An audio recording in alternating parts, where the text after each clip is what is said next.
Alberto, buen día. Ernesto Tenemo te saluda. ¿Cómo te va? De Radio con Vos. ¿Qué tal? ¿Cómo estamos? ¿Bien?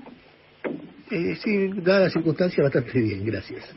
A ver, te imaginarás que tenemos montones de cosas para preguntarte, así que allí vamos. Ayer fue un día muy intenso y una de las visiones posibles de lo que ocurrió es que la policía, luego de hacer un reclamo de manera improcedente o muy inhabitual, rodeando la Quinta de Olivos, consiguió una concesión muy importante, que era lo que quería, un aumento de salarial muy fuerte. ¿Es correcta esta visión? ¿El poder democrático concedió frente a la policía? ¿O me imagino que vos defendés una visión alternativa? A ver, lo primero que está claro es que hay un modo de protesta que no suena apropiado, que fue el modo en que protestó ayer la policía bonaerense. Está claro que hay una demanda justa porque hay un retraso de muchos años en los salarios de la policía bonaerense, de muchos años. De hecho, me hablaban que las horas, que son las horas extras que se cobran, los cores, los llaman ellos, hace 4 años que no se tocaban. Entonces, está claro que ese retraso fue generando malestar en un momento además donde las fuerzas de seguridad son muy importantes con motivo de la pandemia. Esto quiere decir que había como un reclamo justo y había modos de la protesta que no se condecían con lo correcto del reclamo. Lo que sí era cierto que es un tema que hay que resolver. La provincia de Buenos Aires tiene un problema muy serio de financiamiento. Entonces, lo que yo advertí en determinado momento de la cuestión es que estaban reclamándole algo a alguien que estaba absolutamente impedido de resolvérselo. Porque la situación financiera de la provincia de Buenos Aires es muy mala, definitivamente muy mala. Y es consecuencia de que, bueno, ha tenido en estos últimos años una administración que no ha sido la mejor.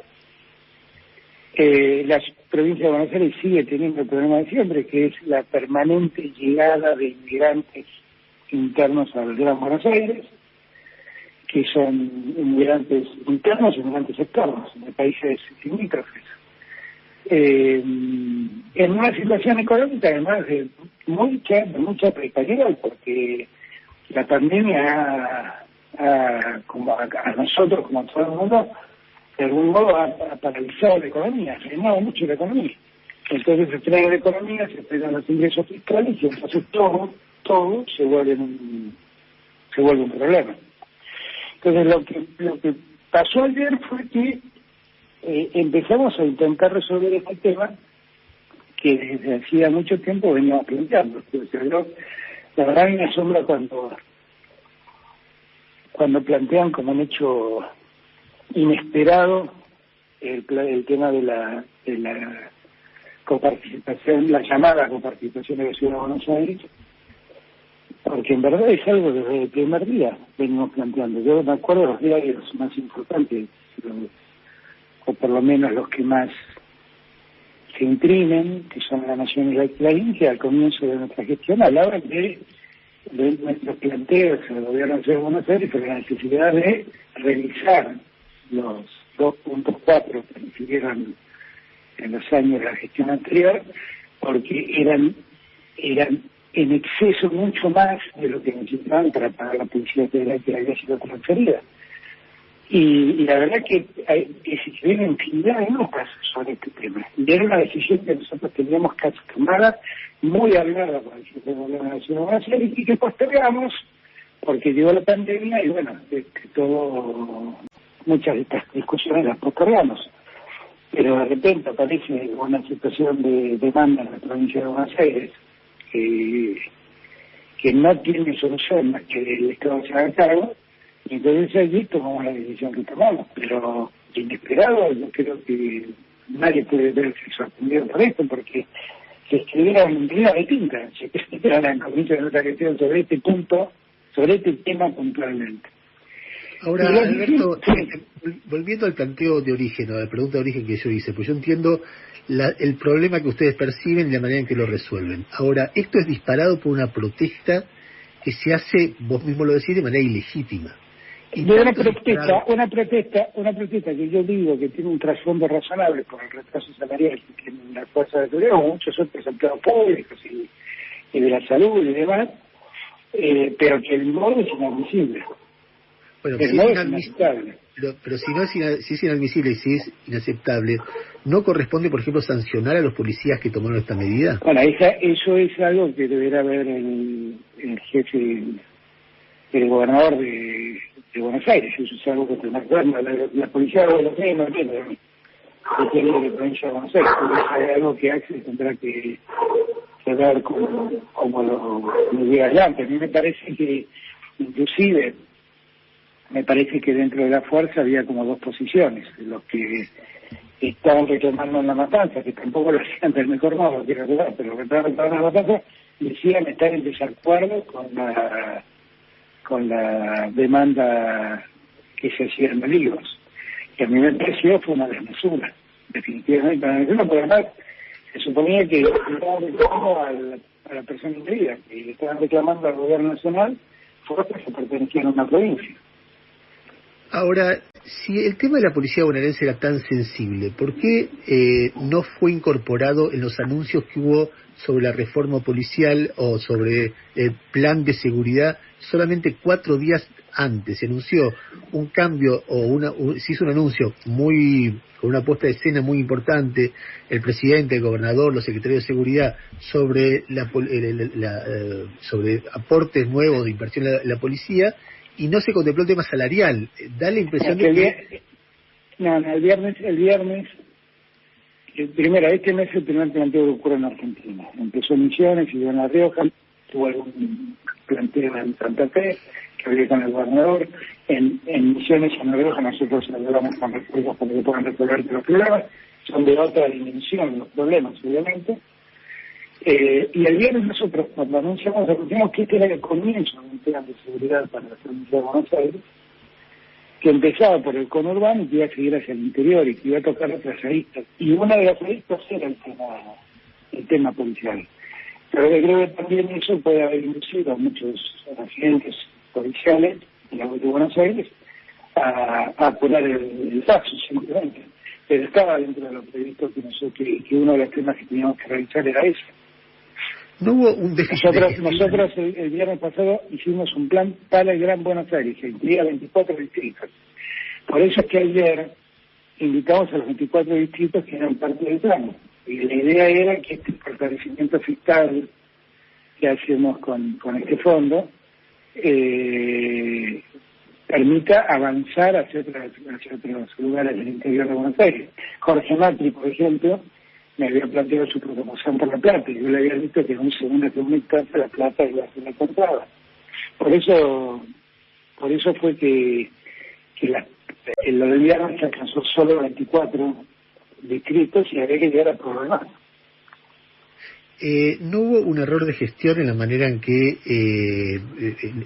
sorprendió la protesta policial? Porque siendo un hecho de que cuando el mismo gobierno reconoce el retraso en los salarios de los policías en plena pandemia y uno ve los testimonios y son testimonios realmente muy contundentes, digo, si estaba la plata o si había una forma de entender cómo darle la plata y aumentarla, ¿no se debería haber percibido lo que se estaba gestando y haberlo hecho antes? Mirá, con ese criterio la verdad es que tenemos que salir a resolver hoy todos los retrasos que tiene la economía argentina, que son muchos. Con ese criterio no es que uno no los ve, que a veces tampoco tiene condiciones para resolverlo. Y lo va resolviendo sobre la marca y también sobre el nivel de demanda que se plantea.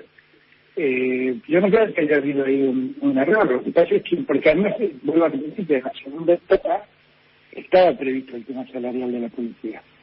Lo que creo es que, las cosas se precipitaron por la forma en que... Y a mí lo que más me preocupa, te soy franco, Ernesto, lo que más me preocupa es que Yo ayer veía más de 100 patrulleros parados que venían de Tigre, de San Fernando, de Vicente López, la mayoría de San Isidro. Los veía todos parados acá frente a los Puertos de Olivos, y yo me preguntaba estos patrulleros tenían que estar circulando por las calles. Están malversando batería, porque todo el rato con la batería de los autos, están malversando combustible, parados en una demanda policial de esta naturaleza. Pero yo lo que creo, y lo que me preocupa es que ahí, es que el ciudadano de a pie, la verdad lleva totalmente indefenso, porque ve a esos policías en una actitud de esa naturaleza, además aparecieron personajes, los retirados, los exonerados, todos reclamando. Fue una cosa medio dantesca, ¿no? Que en todo caso... Pero justamente si uno ve que la sociedad tiene muchos reclamos salariales y el que lo logra es el que procede de esta manera... No es así porque nosotros además estamos recibiendo infinidad de situaciones como esta, ¿eh? Pero bueno, que no salen a la luz. No es así. Lo que no podés es tener una fuerza policial que tiene que estar afectada al cuidado de la pandemia en este momento, como estaba ayer. Eso no puedes tenerlo. Y no puedes prolongarlo en el tiempo. Y la verdad, yo la verdad no voy a entrar en una disputa con la policía sobre... Lo que me preocupa a mí es que... Bueno, es lo mismo que me quejo cuando... Perdón, mi casa, ¿no? Pero cuando yo digo no salgan a la calle a manifestar porque se contagia, ¿no? Es lo mismo, en medio de la pandemia, mira lo que preocupa, la policía está cuidando a la gente, ¿no? Que tiene que parar en la puerta haciendo lo que hizo ayer. Ahora, presidente, buen día, lo saluda Gustavo Bravia. ¿Cómo le va? No se puede leer de cualquier manera en la línea, es una pregunta que en realidad comprende dos preguntas. No se puede leer en la línea de lo que le venía diciendo Ernesto, que hay como una cesión desde la presidencia a una extorsión policial, porque, digamos, su anuncio es conmitente con la protesta policial llevada a escalas que toda la sociedad repudió. Y junto con eso, le consulto si no fue raro que la conducción política de la fuerza, me estoy hablando del ministro de Seguridad de la provincia de Buenos Aires y el propio gobernador de la provincia de Buenos Aires, no hayan ellos salido a conducir el conflicto y termine teniendo que exponerse usted, que hasta se expone a que unos policías absolutamente sublevados, según la información que corrió, usted los invita a discutir adentro de la Casa Rosada y ellos le dicen que no, en una actitud que realmente uno no entiende por qué un presidente tiene que exponerse a tanto. Sí, no, pero yo la verdad es que a mí no me preocupa hablar con todos, sinceramente, la verdad es que no... Ocasionalmente soy presidente, pero soy un ciudadano que maneja este país y por lo tanto no voy a hablar con cualquier ciudadano. Pero, yo no siento que me expulse, yo siento que solucioné un problema. Y lo que tenía que hacer es resolver un problema. Pero ese problema no tiene que resolver. Yo no miro... Yo lo que digo, objetivamente, todo hecho tiene más de una lectura. Y esa lectura que usted hace es una lectura positiva. Si alguien quiere hacerlo así, puede hacer esa lectura, y yo no estoy en condiciones de decir que no pueda hacer esa lectura. Ahora, yo hago otra lectura. Yo ayer tenía un problema, le dije a la policía que ese no era el modo, le pedí que le ponga la actitud, y le di al gobernador de la provincia de Buenos Aires los recursos necesarios para que pueda resolver este tema. Porque pedir al gobernador que vaya a la guerra con un escarbadiente es lo mismo que decirle que no vaya a la guerra. Y la verdad es que la provincia de Buenos Aires está en una situación financiera absolutamente crítica y por lo tanto era imposible lo que le estaban pidiendo. Si no hubiera venido el auxilio del gobierno nacional. Ahora, la cosa, la verdad, fue tomando un cariz durante el transcurso del día. Yo recién escuchaba el editorial de Marcelo.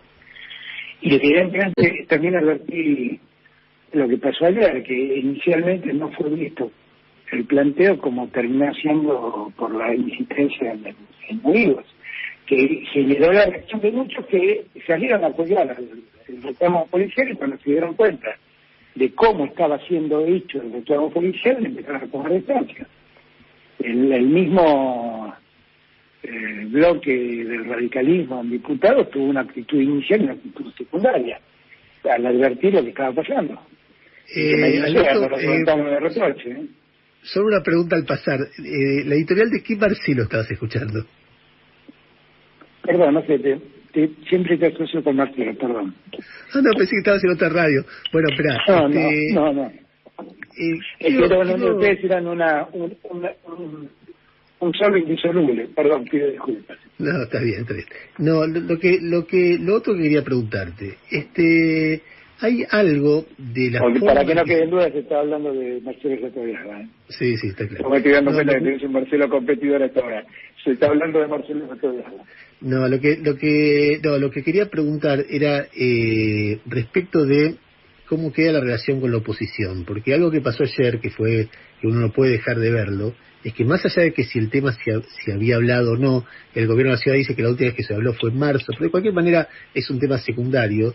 Ayer fueron a defender la institucionalidad o la democracia o la imagen presidencial, la investidura presidencial, un montón de dirigentes de la oposición que fueron enfocados con la Cámara y se encontraron con el hecho resuelto de que esa convocatoria se transformaba en una medida en la cual se le recortaban fondos a el dirigente más importante, por lo menos territorial, que tiene la oposición en este momento, que es Rodríguez Larreta. Y vinculado con esto, no correspondía que hubiera un llamado personal, dado que vos dijiste varias veces que era tu amigo y que haya sido un ministro tuyo el que lo llamó personalmente en lugar de vos para decirle, mirá, te voy a quitar estos fondos. ¿No hay algo ahí de...? Yo le mandé un mensaje de texto a Horacio diciéndole, quédate tranquilo, vamos a resolver estos problemas de otro modo. Esto es lo que te dije que íbamos a hacer, pero no tenés que intranquilizarte. Y la verdad yo no hice esto para intranquilizar ni para jorobar a nadie. La realidad, en este punto, yo, si me da la oportunidad, voy a dejar en claro una cosa. La ciudad opulenta de Buenos Aires, en la que yo hablo habitualmente, no es el resultado de la gestión ni de Horacio Rodríguez Larreta, ni siquiera de Macri. Es una ciudad que fue construyendo esa opulencia a lo largo de décadas, siglos, en realidad, porque es el modo como se proyectó el país hasta fines de 1800, con un puerto que concentraba toda la riqueza. Cuando te dicen a vos que la provincia de Buenos Aires aporta el 22%, en eso hay el dato es objetivamente cierto, es objetivamente relativamente cierto. Porque lo que tiene que ver es que la ciudad de Buenos Aires se concentra mucho en la actividad financiera. Entonces las empresas están diseminadas produciendo en el interior del país, tienen su casa matriz o la sede de sus sociedades en la ciudad de Buenos Aires y ahí tributan. Y luego el tributo es tributo de empresas que producen en el interior pero pagan en la ciudad de Buenos Aires. ¿Esto es culpa de alguien? No, así es culpa de todos, pero a lo largo de décadas, de siglos, no es el resultado de alguien que lo hizo así malamente. Así se armó. Y entonces eso hay que ir corrigiendo paulatinamente. Las cosas se agravan cuando, además de que Buenos Aires tiene esas ventajas relativas, por decirlo de algún modo, respecto al resto del país. Las cosas se agravan cuando por vía de decreto se le ceden recursos nacionales a la ciudad, cuando esos recursos efectivamente son más necesarios en otros lugares del país, por ejemplo en la provincia de Buenos Aires. Ahora, lo que ayer, yo ayer hablé con Jorge Martínez, que no estaba al tanto de la actividad de este anuncio, mil disculpas, porque la verdad yo le invité solamente a él, a Grindetti, a Valenzuela, a todos los intendentes opositores, los invité solamente porque habían sido parte del anterior, de lo del viernes pasado. Todos ellos habían participado el viernes pasado en el plan de mejoramiento del sistema de seguridad argentino en Buenos Aires. Y por eso los invité. Y entendí, porque yo no hablé con ninguno de ellos, que estaban al tanto hacia dónde estábamos yendo. De ningún modo, es más, en general, si te sorprendí, pido mil disculpas, no fue mi intención. Lejos estuvo en mí hacer eso.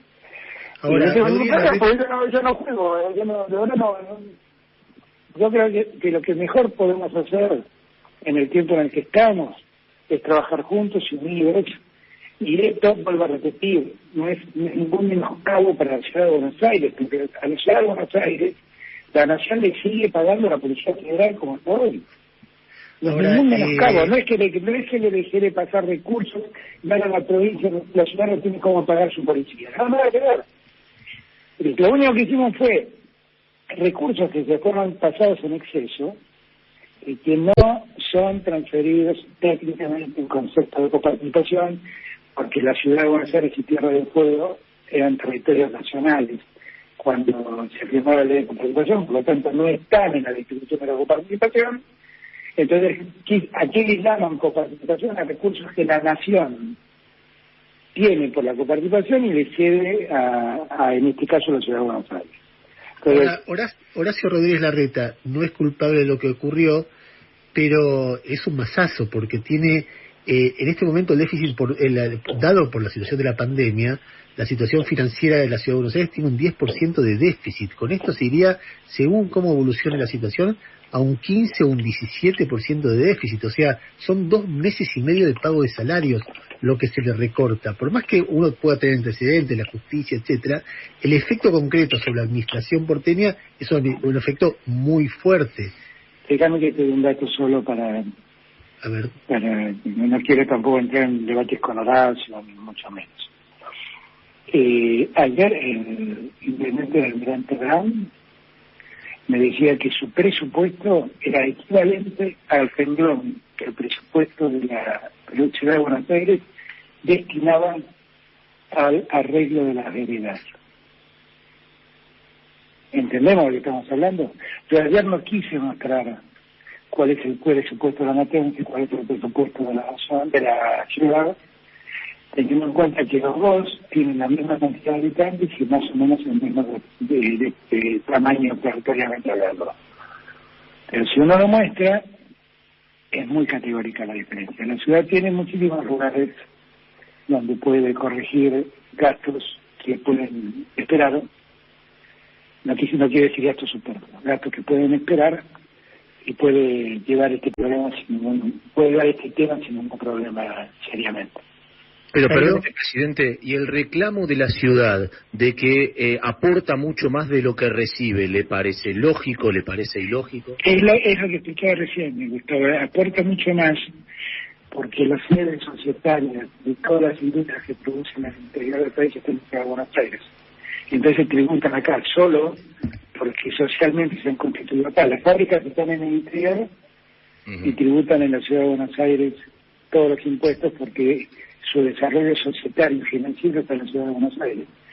Eso es lo que explica en gran medida que una ciudad que prácticamente no tiene industrias, porque la ciudad de Buenos Aires no tiene industrias, las industrias están en el cordón de Buenos Aires o en el interior del país, y aporte lo que aporta, tiene que ver con eso. Y esto, vuelvo a repetir, no es culpa del gobierno de la ciudad de Larreta ni ningún gobierno de la ciudad de Buenos Aires. Tiene que ver cómo se ha estructurado el país. Cuando yo hablo de la Argentina, Buenos Aires se puede entender, hablo de eso, fue un país concebido para que toda la producción termine en Buenos Aires y se exporte por el Atlántico. Y esta fue la concepción del 1800, fines de 1800. Por eso, cuando yo digo esto y dicen Alberto Fernández, Santa Fe Rodríguez Larreta, no, Rodríguez Larreta no tiene nada que ver, ministro. En todo caso, él que tiene que administrar los fondos. No, bueno, ok, pero digo, en todo caso tiene que administrar muchos fondos por esta construcción. Jairo. Sí, presidente, ¿qué tal? Buen día. ¿Cómo estás, Jairo? Uno de los argumentos que escuché más sensatos que me dejó pensando respecto de la medida que se tomó ayer en el reparto de fondos tiene que ver con algo que viene diciendo el gobernador Kicillof durante la pandemia, que es que el AMBA es un continuum demográfico, que es difícil contener el virus porque entra y sale gente todo el tiempo de la capital federal a la provincia, y hay algunos cálculos que dicen que a los 3.2.500.000 que viven en la ciudad se le suma lo mismo o aún más del doble todos los días que vienen de la provincia a trabajar, a prestar servicios, a hacer distintas tareas. ¿No es una contradicción pensar la gestión del coronavirus como un continuum demográfico, pero los recursos solamente tomarlos por los habitantes que tienen domicilio. A mí ese argumento me dejó pensando, porque uno piensa, bueno, vienen bonaerenses que usan también los servicios que se financian con los fondos que le da la Nación a la ciudad. Sí, y consumen también en la ciudad claro. mucho y pagan IVA por todo lo que consumen, que queda mucho en la ciudad también. Por eso digo, ¿cuál es el contrasentido? No entiendo, porque efectivamente es un conglomerado urbano único. No, que ayer en la Filmina se mostraba cantidad de habitantes, recursos per cápita en la ciudad según la cantidad de los habitantes. Usted recién lo comparaba con los habitantes que viven a Almirante Brown o no sé, o La Matanza, etcétera, pero no son únicamente ellos los que gozan de los servicios que puede dar la ciudad con los recursos que le da la Nación. Sí, qué sé yo, sí, pero eso es así como decís vos, pero no entiendo a dónde querés llegar. No, que tal vez me dejó pensando ayer un argumento, si no es un error, pensar únicamente la cantidad de recursos que da por los habitantes que viven, cuando en realidad también viene el doble de la provincia de Buenos Aires a usar esos recursos. A ver, a la ciudad de Buenos Aires en la ciudad de Buenos Aires viven 3 millones de personas aproximadamente, y entran diariamente 6 millones de personas más. Esas 6 millones de personas trabajan y producen en Buenos Aires, claro, y le dejan un gran rendimiento a la ciudad de Buenos Aires. Parte de esos 6 millones utilizan servicios, por ejemplo, hospitales de la ciudad de Buenos Aires. Exacto. Sí, qué sé yo, también podría decirte que el 30% de Buenos Aires es la ciudad con más jubilados de la Argentina, arriba de 800.000, si no me equivoco. Son todos afiliados al PAMI. Y el 30% de esos afiliados se atienden en la provincia de Buenos Aires, por convenios o por reporteros. Y sí, qué sé yo. Sí, pero en verdad lo que uno intenta demostrar, lo que yo ayer intenté demostrar, es que Buenos Aires cuenta, en relación a la cantidad de habitantes que tiene, con muchos más recursos que lo que tiene la provincia de Buenos Aires. Eso es lo único que intenté. ¿Cuántos policías hay para 100.000 habitantes en Buenos Aires y cuántos hay en la ciudad de Buenos Aires?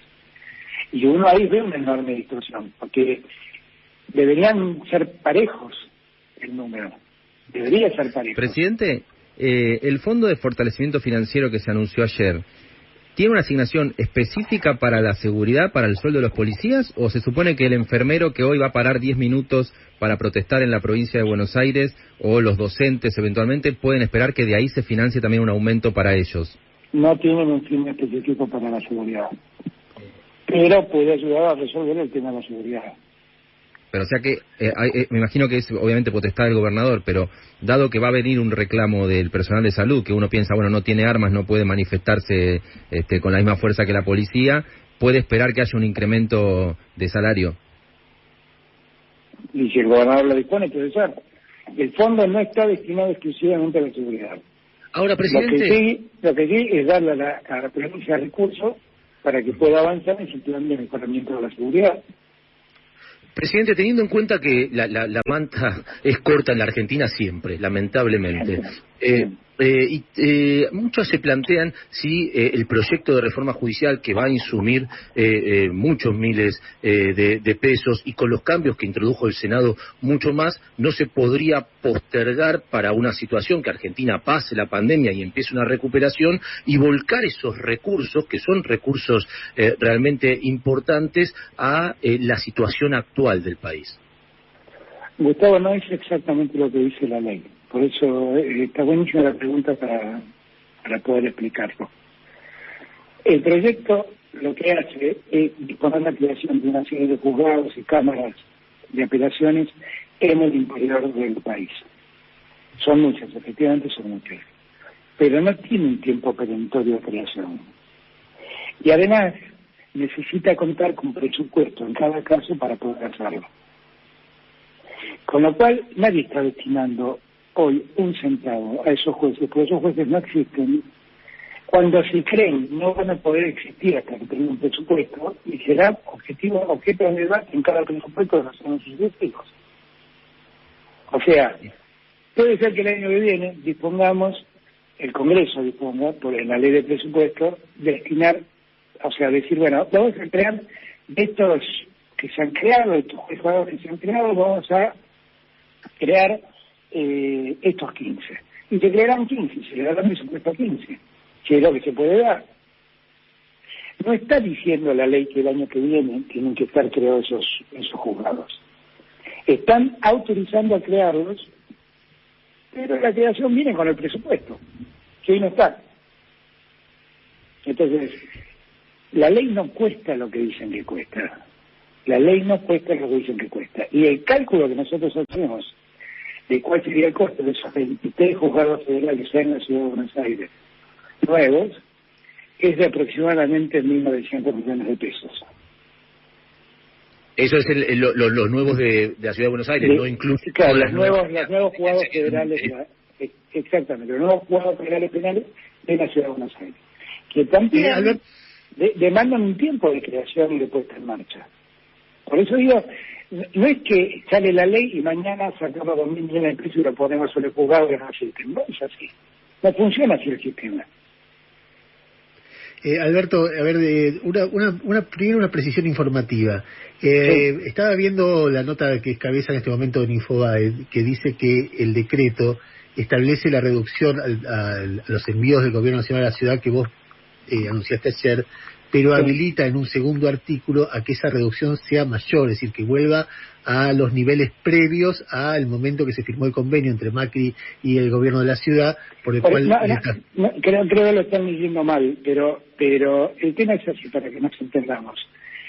La provincia de Buenos Aires, la ciudad de Buenos Aires, perdón, y Tierra del Fuego, cuando se firmó la ley de coparticipación, eran territorios nacionales. Por lo tanto, no reciben coparticipación. La ley de coparticipación es una ley convenio, es decir, tiene que contar con el acuerdo de todas las provincias y de la nación. En aquel momento no existía la ciudad autónoma y no existía la provincia de Tierra del Fuego. Por lo tanto, ellas no firmaron y quedaron adentro del concepto de coparticipación de la nación, del Estado Nacional. Y está coparticipando, está dándole dinero que por coparticipación recibe el Estado Nacional. Es algo así como si yo dijera, yo por coparticipación recibo 10, pero decido mandarle 2 a Ernesto. Entonces, bueno, usted se anunció que le quitan 1 a Ernesto. Ayer se anunció lo siguiente, porque a su vez, en el medio lo que ocurrió es que una reforma constitucional que impuso la ciudad de Buenos Aires en condiciones de ciudad autónoma. Y se dispuso que como ciudad autónoma que tenga servicios propios, por ejemplo, el servicio de justicia o el servicio de seguridad. Entonces, cuando se le pasó la Policía Federal a la ciudad de Buenos Aires, la ley también manda, la Constitución ordena que hay que pasar el servicio con los recursos. Entonces, se le pasó la Policía Federal y los recursos, pero se le pasó mucho más de lo que costaba sostener a la ciudad. No es lo que dice la ciudad, ¿eh? Sí, es lo que dice porque tengo los números que ya me dieron. Ellos dicen que rindieron todos los años e incluso es menos. Es decir, que tuvieron que poner... No. Estoy hablando de la Policía Federal, porque ellos tienen a su vez la Policía Metropolitana, la Policía Federal, que es lo que le tenemos que pagar, que es lo que le traspasamos. Uh-huh. Objetivamente es alrededor de un 0,8%. De esos 2.4 que se dio en su momento, que dio Macri, 0,8 corresponde a pagar la policía. Nosotros eso lo dejamos cerca de 1, pero termina siendo 1. Y el excedente es lo que estamos recuperando. Está bien, pero la interpretación que hace Infobae de que el decreto habilita que haya un segundo recorte, ¿es correcta o es incorrecta? Que haya un segundo recorte es incorrecto porque entonces estaríamos incumpliendo con la Constitución. Que haya un segundo recorte, vos decís que sobre el 1 que le dejamos lo recortemos más. Llevarlo a la alícuota original de 1,40 previo al decreto de Macri del 2016. Claro. Bueno, es que eso no lo podríamos hacer porque esos recursos fueron dados para solventar el gasto de la Comisión Federal y eso es lo que manda la Constitución. Lo que sí es verdad, para que entendamos, es que estos no son recursos coparticipables. Son recursos que de la coparticipación nacional la nación cede. Y por eso tiene el nivel de discrecionalidad. Me parece que hay una discusión. El primer punto, termino con esto, Ernesto. El primer punto 4, el 1.4 inicial que le dio Duhalde a Aníbal Ibarra, fue un acto absolutamente discrecional de Duhalde. Absolutamente discrecional. Nunca la ciudad había tenido coparticipación en ese momento. Nunca.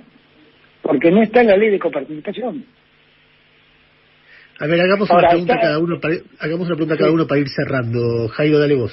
Sí, como estamos siempre hablando de plata, de para qué alcanza o para qué no alcanza los recursos que tiene el fisco, hay algo que yo querría preguntarte que tiene que ver con el pago del ingreso familiar de emergencia, que ha sido quizás uno de los mayores esfuerzos del Estado en la pandemia, el IFE para casi 9 millones de personas, pero que si uno también lo mira en detalle, yo no sé si es por decisión del Estado o por problemas burocráticos, se pagó uno cada 2 meses.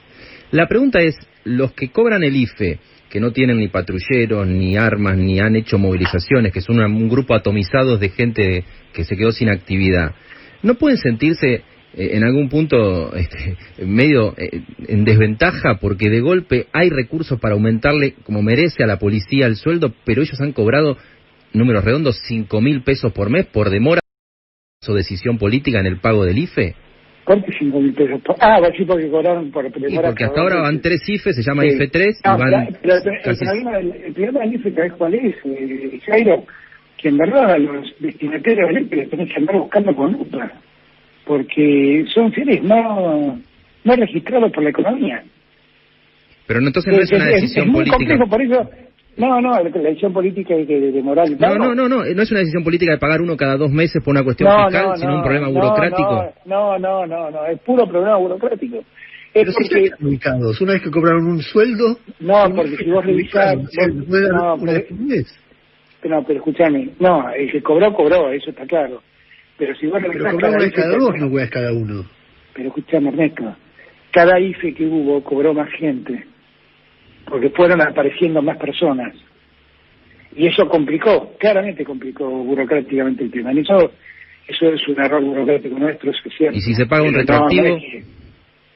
Bueno, no sé, eso ya es otro tema, eso tal vez lo merezcan y tengamos que estudiar. ¿Y hay IFE 4 confirmado? Todavía no, pero yo, mientras la pandemia dure y la gente lo necesite, voy a hacer todo el esfuerzo fiscal que tenga que hacer para que la gente no sufra. Ya sufren mucho, vos date cuenta que cobrar 10.000 pesos... Pero que no son 10.000 pesos por mes, son 10.000 cada 2. Sí, bueno, por eso, vamos a ver cómo... Viste que esto, como siempre hablamos, todo tiene 2 lecturas. Es 10.000 cada 2 de alguien que nunca recibió nada. No, está claro. Lo que sí es que cuando hay recursos para otra cosa que surge porque hubo patrulleros en la calle, uno se puede hacer esa pregunta, pero entiendo que también es el mayor esfuerzo. Pero es que son cosas distintas, no mezclemos todo, Jairo, porque entiendo tu planteo, pero no me parece que tenga mucho sentido mezclar todo, porque el IFE, mirá, yo siempre cuento la historia del consorcio del IFE. Me dijeron, mirá, hemos detectado que hay un grupo de personas que están quedando fuera de todo y queremos que llegarle de algún modo. ¿Quiénes son? Los monotributistas de las más escalas. ¿Y cuántos son? 600.000. Bueno, avancemos con eso entonces. Sí, pero me dicen, mirá, que nosotros creemos que hay alrededor de 2 o 3 millones de personas más que tal vez no estén registradas y tenemos que buscarlo. Bueno, efectivamente las 2 millones de personas se convirtieron en 3, 4 en poco tiempo. Después subió a 6 y después subió a 9.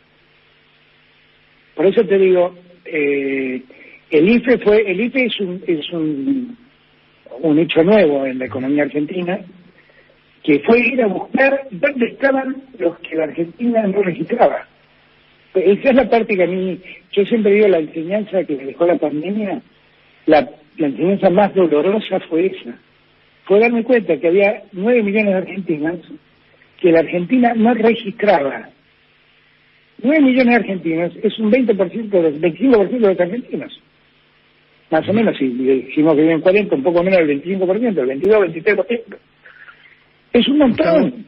Sí, presidente, usted vio, Ernesto me da la mano y yo me tomo el brazo, así que le voy a hacer dos, pero cortitas. Aprovecho. No, la primera tiene que ver con el tema de las tomas, pero no de las grandes tomas de Guernica, sino la que está sobre la tierra fiscal, por ejemplo, que impide que funcione la línea que va de Tigre a Retiro y la que va de Victoria a Capilla del Señor. Es una toma en donde, según cómo se mira, hay entre 13 y 15 familias que afectan un servicio que traslada a miles y miles de pasajeros, y esto ya lleva 2 semanas y sobre terrenos federales. Quería saber cuál era la solución. Yo entiendo el déficit habitacional, pero también entiendo que hay un montón de gente que ahora, en vez de trasladarse por tren, se tiene que trasladar por micro y con una situación de distanciamiento social que ya no existe en ese traslado. Además de el tiempo doble que se tarda en llegar a los puestos de trabajo. Y la segunda, también relacionada a esto, es, más allá de que toda la sociedad apoyó la cuarentena en un primer momento, si a usted le sorprende que tanto tiempo después de iniciado la pandemia, Argentina todavía esté buscando su pico de casos, ¿no? Que estemos en números crecientes cada día que pasa. La primera pregunta tiene que ver con la toma de tierras fiscales. Eso es algo muy preocupante que no debe ocurrir, que la situación de crisis que se ha profundizado con la pandemia ha dejado también a mucha gente en condiciones de desamparo y que hay que resolver, Yo no estoy hablando de las cosas, pero la solución no es necesariamente penal, francamente lo digo. Hay una tendencia en la Argentina a querer resolver todo con el Código Penal. Y este es un conflicto que no tiene que ver con la vocación criminal de nadie, tiene que ver con la necesidad social de la gente. Entonces, lo que nosotros tenemos que hacer es prácticamente ver cómo a esa gente la sacamos de esas tierras y la reubicamos en algún lado. Y en ese tema estamos abocados. No soy de los que creen, aunque objetivamente se tipifique la figura de la usurpación, creo que ahí, crean que para que el delito exista hace falta que la conducta esté tipificada, pero que además haya voluntad de cometer ese delito. Bueno, yo no veo la voluntad de cometer un delito, veo la voluntad de sobrevivir en mucha de esa gente. Y lo que tenemos que ver es cómo resolvemos esa situación, de modo tal que no complique la vida de los demás, porque lo que está diciendo Gustavo es muy atendible y hay que resolverlo. Honestamente, voy a ocuparme personalmente hoy de ver en qué parte es el tema. Porque hay que resolverlo, porque no tiene sentido que se estén ocupando tierras al ferrocarril e impidan el paso del ferrocarril y comisionen a los últimos argentinos a un lugar que, de otro modo, en un momento que epidemiológicamente no se recomienda estar. Aquí lo pongo más como un dato que hay que resolver, que lo tomo como una tarea para el hogar, el Gustavo. La segunda pregunta era... La segunda pregunta es ¿por qué la Argentina no siguió, después de tanto tiempo? Nosotros tenemos que tener presente cuál era nuestro plan, ¿no? Porque claro, nuestro plan era inicialmente hacer una cuarentena muy dura a garantizarnos la recomposición del sistema de salud, que está en una situación deplorable, y garantizarnos que cuando la gente demandara atención sanitaria, los recursos de salud estuvieran disponibles. ¿Y eso qué significaba? Significaba hacer el crecimiento lento, que es lo que ha ocurrido. Hicimos el crecimiento muy lento, y hasta el día de hoy tenemos situaciones críticas como Jujuy, Mendoza, Rosario, pero hasta el día de hoy todos podrían ser socorridos sanitariamente hablando. Y tenemos que hacer un esfuerzo muy grande. Ayer cuando yo leía en las redes que la gente quería venir al vivo, yo le digo, por favor paren a la gente, porque lo último que me interesa es que por el proceder equivocado de un grupo de policías terminemos potenciando los contagios.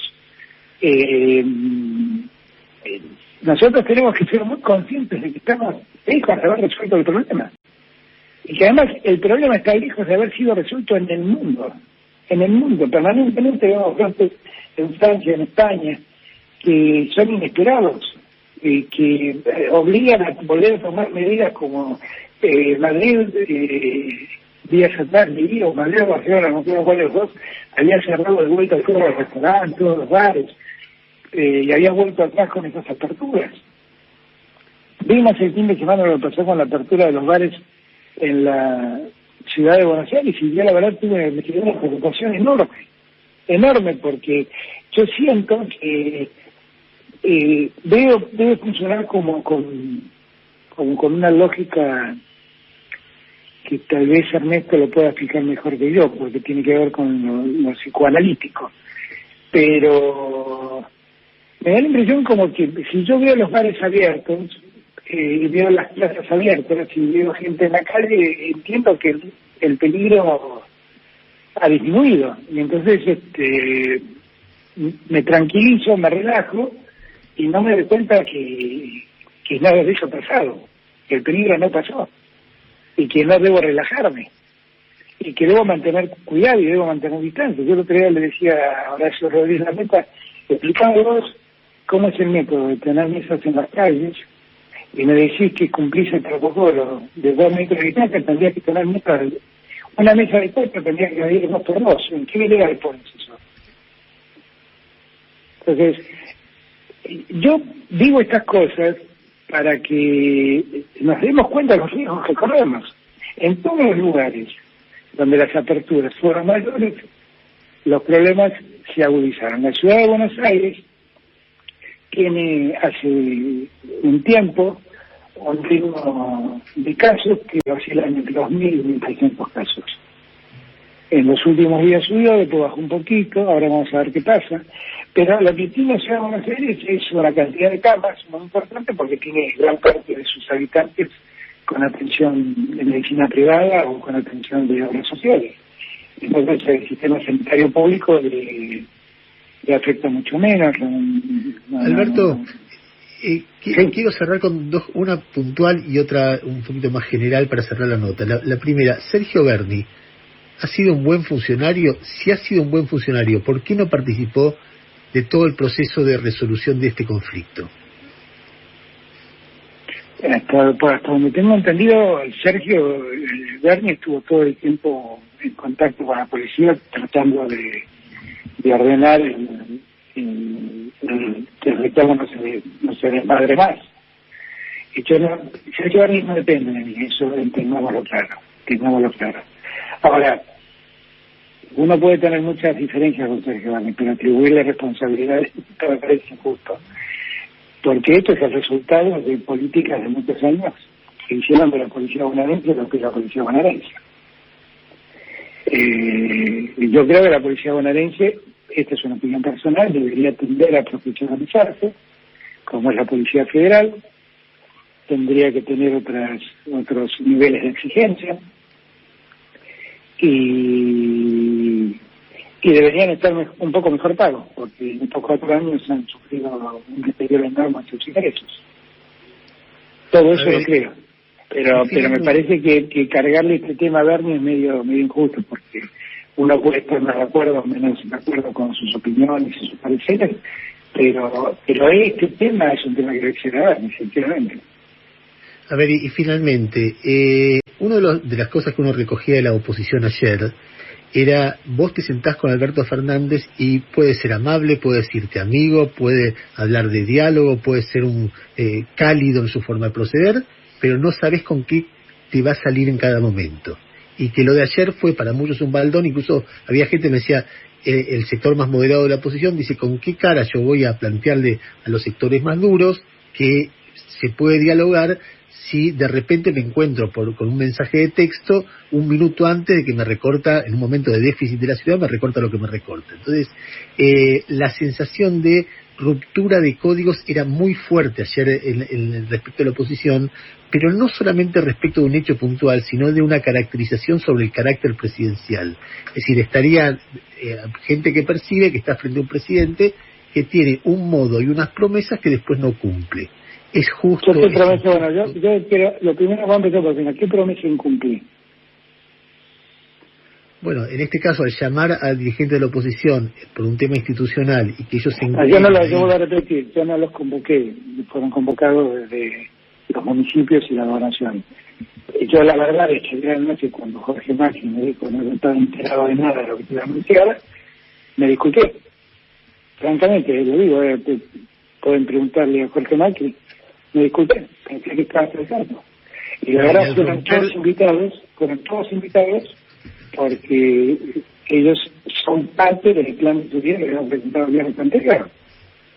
La verdad, con toda franqueza, no cambiaba mucho el escenario si había 5 intendentes más o 5 intendentes menos. La verdad es que de ningún modo, yo no soy un tramposo. De ningún modo, por eso cuando él me lo explicó a la noche, hablamos como nos cambiamos WhatsApp como a las 11:30 de la noche, le dije, mira, si no estabas al tanto y es como corregiste, pido mi disculpas, pero hasta le mandó un mensaje que él le había mandado previamente, previo al inicio del acto, que bueno, lo preservo para mí, que me daba a entender a mí que estaba al tanto del tema. Claro, él dice, no, interpretaste otra cosa, y seguramente quería Rafael, pero nunca estuvo en mi ánimo eso, nunca estuvo en mi ánimo eso, como tampoco está en mi ánimo lastimar, complicar o molestar a Rodríguez Larreta, porque cuando fui a hacer el anuncio le escribí un mensaje de texto yo y le dije vamos a avanzar con esto, no te inquietes, vamos a seguir ordenando las cosas juntos. Presidente, de ningún modo debe ser así. Yo no hago esas cosas, sinceramente no las hago. Si puedo hacerlo, o sea, si me piden algo que puedo hacerlo, digo lo hago. Si me piden algo que no puedo hacer, digo no lo hago. Ahora, este tema y mi cuestionamiento a los ingresos en la Ciudad de Buenos Aires, que desmedidos recibidos en los últimos 4 años, la desigualdad que hay entre la Ciudad de Buenos Aires y el resto del país, no es de ahora, lo he dicho durante toda la campaña, desde que tengo uso de razón, digo esto. Vos no te acordás, Ernesto, pero me acuerdo que uno de los diálogos más, esos diálogos horribles que de repente volvías a protagonizar contigo, cuando nos peleamos en público, fue en el año 80, cuando Buenos Aires estaba como una isla. Entonces yo explicaba que Buenos Aires es tan distinto al resto del país que no percibe los problemas del resto del país, porque es otro mundo. Te estoy hablando del año 2005 y discutimos al aire vos y yo por este tema, porque vos decías que era despectivo para con los porteños, y tenías razón, no quería decirlo, pero tengo una mirada sobre la desigualdad de la Ciudad de Buenos Aires con respecto al resto del país de toda la vida, y que yo que soy porteño, lo que siempre digo, y amo mi ciudad, porque soy el más porteño de los porteños, pero también el más federal, yo lo que quisiera es que nos hemos visto como por el resto del país como una ciudad que creció y crece por lo que desarrolla todo el resto del país. No me gustaría que sea así. Alberto, gracias por la deferencia de atendernos. No sé si vos querés cerrar de alguna manera la nota. No, gracias a ustedes. Los escucho siempre, no me hicieron preguntas ni al Petinato, ni a Hincha Latino Lunes, que están las voces censuradas por ustedes. Totalmente. Pero no, les agradezco a todos el tiempo que me han dado. Muy bien, muchísimas gracias. Era el presidente.